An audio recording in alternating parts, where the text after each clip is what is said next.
we're into our afternoon. I'd like to thank Meghann for having us here in the boardroom. The decision maker and everything like that here this afternoon has a lot on her plate, but to be fair to her, she's taken some time out to have a chat with us. So I'd just like to hand over and let her introduce herself, her piece, what she's doing. And to be fair, I met Meghann, just for those who might know. I was actually standing in the crowd at Social Mind recently, and I was very fortunate through Harry to get an introduction. So I'll take it over and leave you introduce yourself.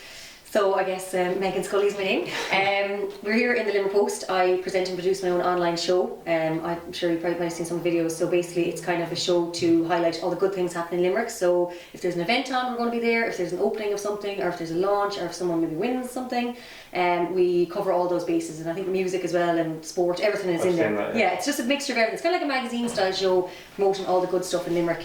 So that's my Monday to Friday job. And then on Saturdays and Sundays I present a radio show on classic hits. So my Saturday show is like a regular 80s, 90s and old school music. And then my Sunday night show is Guaranteed Irish, which is a bit Gaeilge, bilingual show with Irish music and Irish artists. So it's kind of promoting the Irish language and all the great music that we produce in this country. So that's really good fun. And as of last month, I think, I am a contributor on the RT Today show with Millora. So that's kind of a new role I'm kind of getting used to. So I guess multimedia journalist is probably the right title. Spinning a few plates, I like it. Yeah, I'm kind of like doing a lot of different things, but I love it all. So it's what I've always wanted to do. So I think now that I'm kind of grasped what I want to do and I'm enjoying it all, so it's great. Yeah, so that's a very nice introduction. Kudos to all that success. Like, that's radio presenting, media, all over the place, as you say.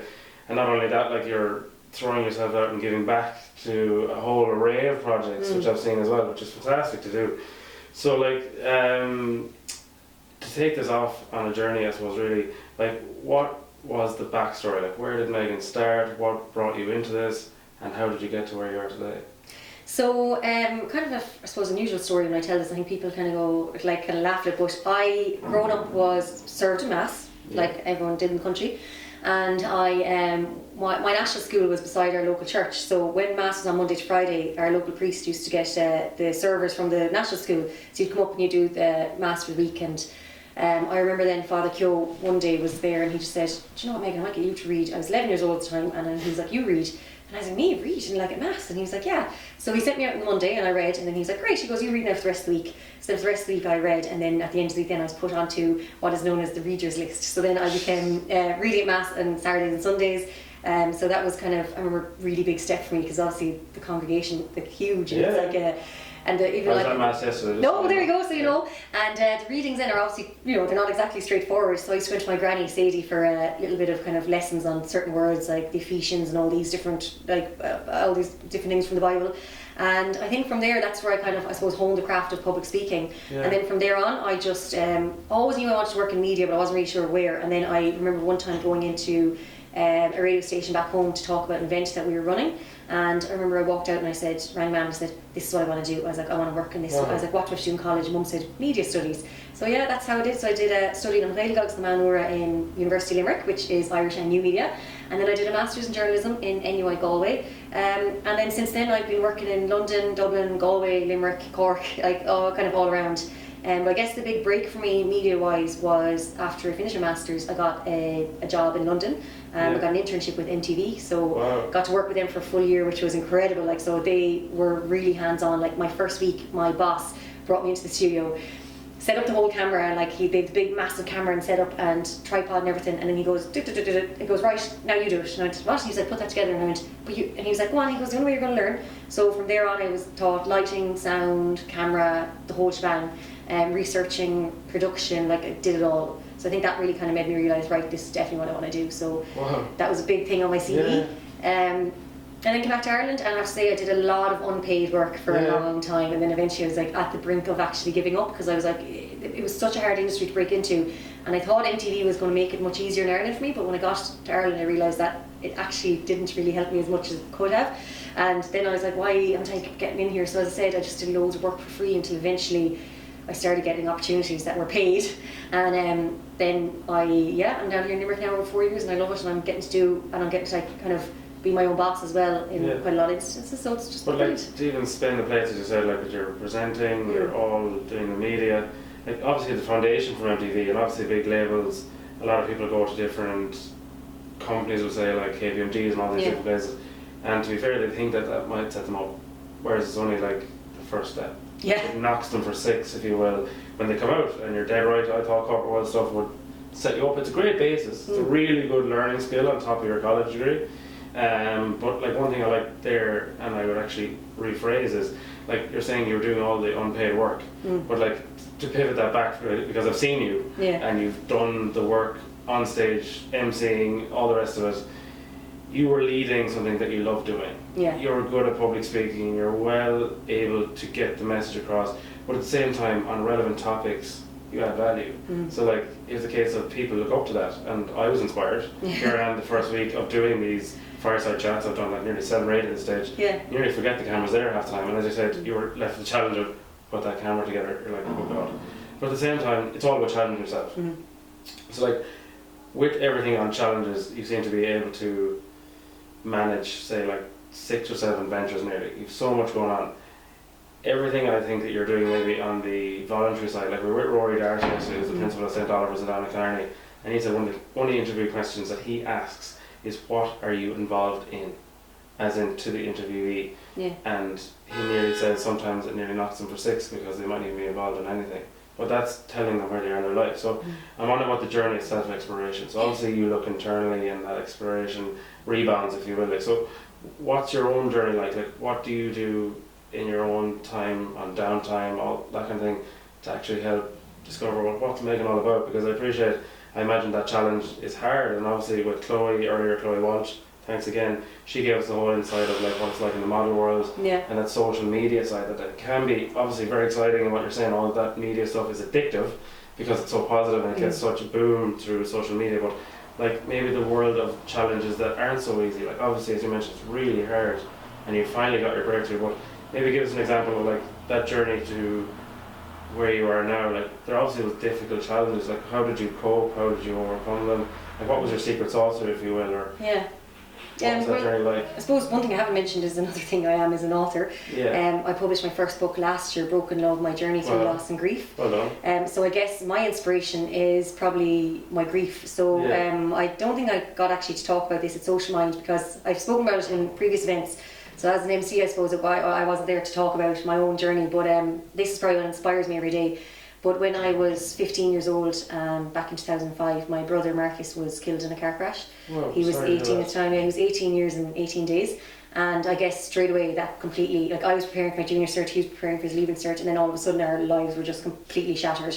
And it just, like that just changed everything for me. So I remember going back to school afterwards and all the girls were bickering over like silly little things. And I remember sitting there thinking, oh my God, like they actually have no idea what, there's so much more important things in the world than the petty little things. So I think I had to grow up very fast, and I had a mother and a father to look after, because at the end of the day, like their grief, I could never explain a mother's grief or a father's grief. So I always felt that I had to look after them. So I kind of bottled up my own kind of sadness and hurt and pain and loss, and I just said, right, I'm just going to have to look after my family. And then my dad had health complications pretty much all my life, but he was a bit of a bionic man. Like we always used to joke that like Dad would, no matter how sick Dad was, he'd still come out of hospital if there was a horse that had to be ridden, or if there was like a night out that was happening, or if there was a party. So like Dad, I'd literally see him in hospital. Likes his fun. Oh my God, he was like, I know where I get there's a certain part of my personality that definitely comes from my father. But I remember like I'd see Dad in hospital and he'd be like hooked up to machines, like a really sick man. And then the next day, like he'd turn up at the house like, right, come on, we're taking the horses out. And I'd be like, yeah, yesterday. And he'd be like, no, I'm grand, don't worry. And I'm like, Dad, you haven't been in hospital? Oh, I signed myself out. And he always did it. And I was like, Dad, like, Jesus, the doctors and nurses used to be always giving out to him. But you know what? He had a really like, you only live once attitude. And I think, you know, I think I learned so much from him in his life. But sadly, Dad then, after my brother died, got worse. And I think what really happened is I know there was actual probably heart problems, and that's probably what killed him, but I always say it was a broken heart, because I think when Marcus died, Dad had spent all his life battling all these illnesses, and then Marcus was just taken in one accident. And I think what happened was Dad no longer had the will to live really, and he couldn't fight. Then as he got sicker, and he suddenly couldn't fight off the infections anymore, and he wasn't able to like sign himself out of hospital, and he wasn't able to do all these things, and he just got completely wasted away. And then a year and a half later, in August 2006, my dad passed away. Jeez. So I guess like I had to bury Dad, and then 2 days later I had to start my leaving cert year, and I moved schools in the middle of all that as well. So yeah, so I remember walking back into school just thinking, right, I'm going to get through this year, I'm going to do my leaving cert. And Marcus was always very adamant that like we were really, like my brother wanted to be a vet, so he was really studious and he really wanted to become a vet. And we actually got his mock junior cert, leaving cert results after he passed away, and it turned out he was like well on the way to getting a veterinary, and he would have got absolutely smashed the points. So I think that was my inspiration to get like for education, to do him proud. And I also just kind of wanted to get through the year as quick as I could. So I put the head down again, bottled all the grief, and just said, right, concentrate on the education. And then I think I managed to get UL, got my course, came down here, and I always think that's why I'm such a draw for Limerick, because the 4 years in UL were so incredible. It's so amazing. But like I think the 4 years here as well, I was able to get away from all the grief, get away from the home situation, which was at the time the house was just really sad, and I was able to kind of, I think, maybe create my own life down here that didn't revolve around my brother and my father. And it was escapism. Completely same experience. Yeah, like complete escapism, but like fun, like 4 really fun years. Yeah. And I managed to get through those 4 years with too much fun at times. Probably, yeah. But I managed to get through the 4 years without too much grief coming up around me. Yeah. But then by the time I got to my masters in NUI Galway, like everything just came crashing down around me. Like I could feel it coming, and I knew it was going to catch up with me, but I thought if I ignored it might bypass me. And I read a book once and said grief takes 5 years, and once you make the 5 year mark you'll be fine. And at this stage it was 5 years since Marcus died, so I kind of was like, oh, maybe I escaped it, but I didn't. It absolutely pulled me apart, like broke every part of my soul. I just was completely. I love the way you floated the soul there. Yeah, I was smashed to smithereens, like, and I just could. I was actually floored physically, because one day it got so bad that I was lying on the floor in my college house in Galway, and the crying was so bad, and I basically hadn't cried for years since since the boys died. I just hadn't really cried, and it was like this one day it all just came out, and I was like roaring crying, and I was on the floor, and I actually couldn't physically pick myself up. I always say the weight of my chest was so heavy that I actually couldn't get off the ground, so I had to ring my mum, and she just happened to be in Galway City, like randomly, and I remember I was in convulsions. I was like, you need to get me. I was like, I'm not well. So Mum came out to me, and she actually got me off the floor, got me on the couch, and she said to me, she's like, right, this is it now, you have to grieve. She goes, you haven't grieved for your brother, you haven't grieved for your father, so now you need to do it. And I was just like, how? I was like, I can't. And Mum was like, you have to, and you can, and we'll do it together. So from that day on, Mum was like, I was like, I'm having a breakdown, and I was like fully sure I'd lost my mind. And Mum was like, you're not having a breakdown, you're having a breakthrough. She goes, this is a breakthrough. She goes, this is what it is. Yeah. So she's like, we need to get you through this. So together then we kind of got ourselves through it. Like she had kind of done a lot of her crying in those 5 years, and then by the time I started crying, I think maybe she kind of stopped. So then we just spent the next 5 years, literally, I think it took me another 5 years on top of that to really get through it. So it's kind of when I came back to Limerick in 2015, I was able to kind of come through the other side, and that's when I brought out a book, because I kind of made a promise to my 15-year-old self that when Marcus died, loads of books came into the house, and like every book was how to deal with grief and death of a son and death of a child and all these different books. So when Mum wasn't looking, or she was in bed, I was there trying to read the books. I was like, oh God, because I was trying to hide it all, and I was hoping this book would help me, but they were all like written by psychologists and therapists, and the language in them I just didn't understand, because I was a teenage girl. Yeah, I'd spend most of my time having to Google the words. So then I thought, that's it. I said, someday I'm going to write a book for young people about grief and loss, and I'm going to write it in plain English, like exactly what it is. I'm going to write about how horrible it is, how sad it is, how lonely it is, how depressing it is. Just to hold on that. Yeah. You've done it. Yeah, I've done it now, yeah. So it's there. So the book is out. Even sit with that for a second is just unbelievable. Like, yeah. And I know I'm conscious of getting waves from the crowd here that we're shy on time, but I'm sure they won't forgive us if we take an extra minute on this one. But like, it's a case of, what I'm trying to say is like, your inspiration, and I love the hunger and the belief through such a difficult period. Like, it was so hard for you. So you were literally nearly like Conor O'Keefe's example, like weighed down with 32 pounds, and you had that, like you were literally crippled in a sense, physically, emotionally, locked down and everything. Similarly myself, I've been through suicide, St. Pat's Hospital, all that this year, right? But then again, you challenge it, you break out, and that whole level of just freedom that comes from challenging your past and all negativity, I can even feel the energy building here. That like, the pivot on that is like, the one thing I love there that you use, the memories, where I picked this analogy from first was back to The Lion King, when Simba looks up to the sky and he looks to his ancestry, right? I live with my ancestors here every day. Like, there is my grandparents, there's my uncles, there's everyone in my life. I carry them with me every day. Like, I can feel that from you as well, that you live their presence, you live their legacy today, you don't forget them, and it helps carry you forward. And I think it's even more inspiring. Like, we heard Lottie the other day, who was a lady that had her son killed 10 years ago down in Killarney. she's talking about charities, she's opened different things, starting an online TV channel. Yeah. Like the hardest challenges bring you to the deepest places. Yeah. But as you say, they define your life. Like they pave a whole new world. Like that's the thing too, and I think what my dad and my brother were so inspiring in the way they lived their lives. Like my brother was only 18 years and 18 days. Like the amount of people that he touched, it was just, my mum and I were like, how did he know so many people? And even still, like, Marcus is dead now since 2005, I still get people coming up to me in pubs, in restaurants, on nights out, messaging me on social media being like, I knew your brother, I was friends with your brother, like he you don't realise what he did for me. And I'm like, wow, like, and I think that for me spurs me on to kind of do all this. And a lot of people say, you know, after going through grief and loss, you can like wrap yourself in cotton wool and like decide to never like do anything with your life. Absolutely. Or else you can turn it on its head and actually make something really positive out of it. And that's why everyone's like to me, like, you're always so busy. And I was like, yeah, but I'm doing things that I love and I don't like being idle. And I know that Marcus and Dad are with me everywhere I go. Like, I never feel afraid or lonely anymore because I know they're always here. And my mum asked me recently, she's like, do you pray much anymore? And I was like, oh yeah, I was like, I pray every day. Like I do, and I actually do pray every day. But I pray to Marcus and Dad, and I always like, if I'm, we'll say, walking home at night time and it's dark, and I'm literally like, okay, Marcus, Dad, like, come here, look after me now, like, keep me safe. And in London, I never felt scared walking around London on my own because I always knew they were looking after me. So I always had this kind of reassurance that nothing was going to, like, bad is going to happen to me because I had them protecting me as well. And I always felt like they always kind of I always feel like if I'm having doubt myself, I can always almost hear them going, you know, come on. And I feel them like sometimes I get a bit like, oh, I don't know if I should do this, because I do sometimes struggle to promote myself and what I do. And like, my mum is great for kind of pushing me as well, and I know the boys are as well. I can always feel them around me, kind of be like, come on now, Meghann, do this and go for that. And I'm just going to stay going and taking all these opportunities and just loving it, really. To give you a little funny story just with this and tied up to my final question, I wear a band, right? Mm-hmm. My mother is sitting opposite me on the camera.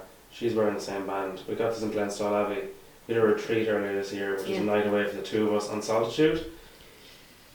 She is one of the most special people in my life. She was there for me in a time of need, and I cannot thank her enough. Yeah. So what I'm saying to her is a personal thank you. Mm-hmm. And on that note, it's a case of like, if you ripple around and actually communicate, you look at Shane Carthy, the example he had with his parents at Social Mind. You look at all these people that, like, unfortunately aren't here. Like, you use people through illnesses, through everything else. You have to remember, it's okay to talk. Like, we're very fortunate to be where we are.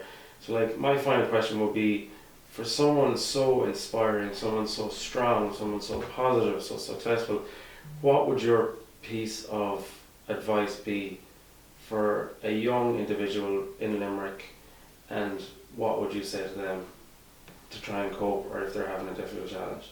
My first thing would always be to get a pen and paper and start writing down. So like, I've always been jotting down everything, and that's what kind of actually gave me the book then. So when I came to write my book, I had all these old diaries, and it's really actually strange. Like, I read back, obviously, to read over all the diaries again, and I actually couldn't believe when I was reading back how bad things were. It was only when I look back in diaries and I was like, oh my god, I can't believe I was that like low, and like now I look and I'm like, wow, and like how far I've come. So that was, and that even was kind of like a reminder of how you can get out of things and how you can pull out of it. And I think I always say to people that like grief is like, you know, it's always that cliche of, you know, there's light at the end of the tunnel. Grief is this extra long tunnel that feels like it's never going to end, and you constantly want to give up because it's just like, I'm never going to see this light. But it's one of those things you just have to stay going and going and going and going, because like the light is there. You just you just have to stay after it.